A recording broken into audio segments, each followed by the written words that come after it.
গুরাপে ধর্ষণ খুনে ফাঁসির সাজা। গুরাপে ধর্ষণ খুন কাণ্ডে ফাঁসির সাজা, পক্সো মামলায় মৃত্যুদণ্ড ঘোষণা।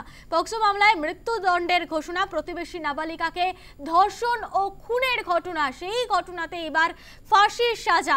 দোষী অশোক সিংকে ফাঁসির সাজা। ফাঁসির সাজা দিল চুঁচুড়া আদালত। গুরাপ ধর্ষণ খুনে ফাঁসির সাজা। ফোনে রয়েছে প্রতিনিধি তাপস লাহা। তাপস, গুরাপ ধর্ষণ খুনে ফাঁসির সাজা, কি জানা যাচ্ছে?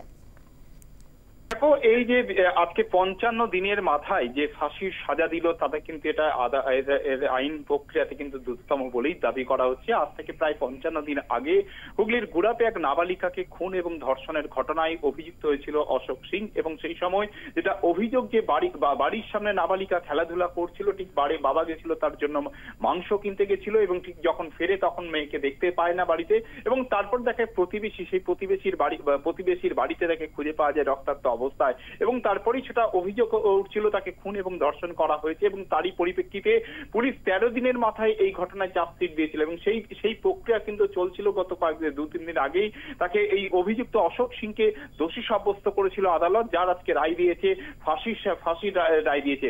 স্বাভাবিকভাবেই আদালতের আইনজীবীদের দাবি, ন্যায় সংহিতার যে বিচার প্রক্রিয়া শুরু হয়েছে তাতে কিন্তু সবচেয়ে দ্রুততম রায় এই আজকের এই রায় প্রক্রিয়া। স্বাভাবিকভাবেই এই রায় প্রক্রিয়াতে তার পরিবার যেরকম খুশি, তার পাশাপাশি প্রতিবেশীরাও তারাও কিন্তু যথেষ্ট উচ্ছ্বসিত। বিশেষ করে তারা বেশ কিছুদিন ধরে সেই সময় কিন্তু আন্দোলন করেছিল, তারপর তারা কোথাও একটা হয়ে গেছিল, কিন্তু আজকে আদালতের এই রায়দানের প্রক্রিয়া তারা খুশি। তারা বলে, বিশেষ করে আজকে মেয়েটির জন্মদিনও, স্বাভাবিকভাবে সব দিক থেকে পরিবার যেরকম খুশি এই রায়দানের ফলে, ঠিক একই সাথে প্রতিবেশীরাও কিন্তু খুশি এই রায়দান প্রক্রিয়ায়। ধন্যবাদ তাপস। গুরাপ ধর্ষণ খুন কাণ্ডে ফাঁসির সাজা, পক্সো মামলায় মৃত্যুদণ্ডের ঘোষণা। প্রতিবেশী নাবালিকাকে ধর্ষণ ও খুনের ঘটনা, দোষী অশোক সিংকে ফাঁসির সাজা। ফাঁসির সাজা দিল চুঁচুড়া আদালত।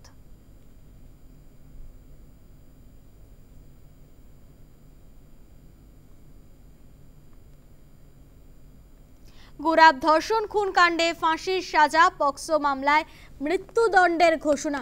প্রতিবেশী নাবালিকাকে ধর্ষণ ও খুনের ঘটনা।